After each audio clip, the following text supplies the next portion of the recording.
માતાજી, જય શ્રી કૃષ્ણ. કેમ છો બધા? મજામાં ને?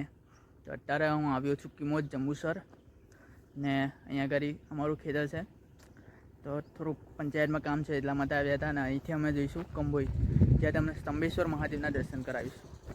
તો મળીએ છે હવે કંબોઈમાં.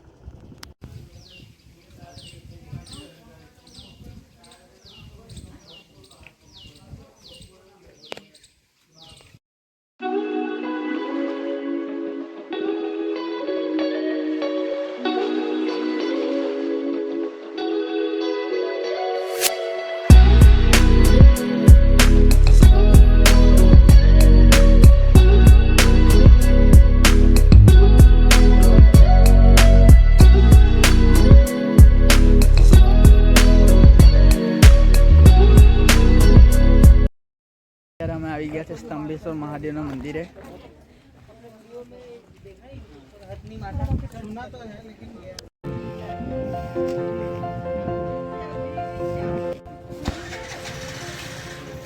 અત્યારે અમે લોકો દર્શન કરવા જઈએ છીએ મંદિરે.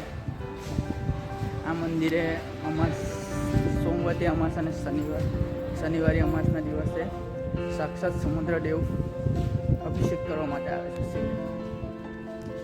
અને અહીંયા આગળ જ્યારે ભટ્ટી એટલે કે અમાસની ભટ્ટી આવે છે ત્યારે આખું મંદિર ડૂબી જાય છે. અને એવું કહેવામાં આવે છે કે અમુક સમય માટે શિવલિંગ પણ ગાયબ થઈ જાય છે.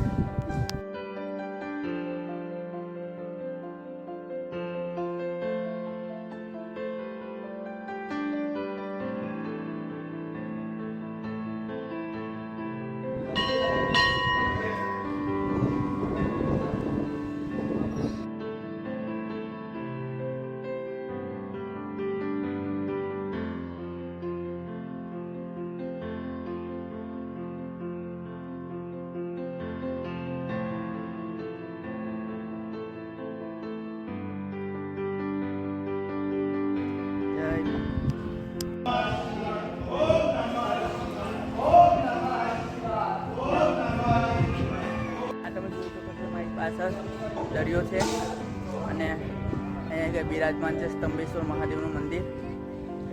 સવારે કદાચ ભટ્ટી આવીને ગઈ છે અને કિચડ પણ છે અને બહુ પાણી આવે. સાક્ષાત સમુદ્રદેવ જળાભિષેક કરવા માટે આવે છે સ્તંભેશ્વર મહાદેવ શિવલિંગ પર. તો તમે પણ આવો તમારા ફ્રેન્ડ સાથે, ફેમિલી સાથે સ્તંભેશ્વર મહાદેવના દર્શન કરવા માટે. અને અહીંયા આગળ શ્રાવણ માસમાં મેળો પણ ભરાય છે, તો તમે મેળાની મજા માણવા પણ આવી શકો છો. ત્યારે મેં દર્શન કરી લીધા અને બહારથી જરીક વ્યૂ લઈ લઈએ, એક બે ફોટા પાડી લઈએ પછી ઘરે જઈશું.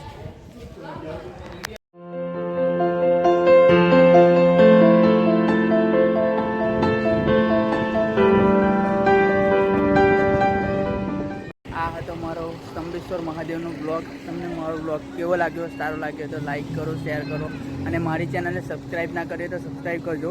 આ મંદિરની પાછળ ઘણો ખરો ઇતિહાસ છે, જે હું સમય કાઢીને પાછો ફરીથી આવીશ ત્યારે તમને જણાવીશ.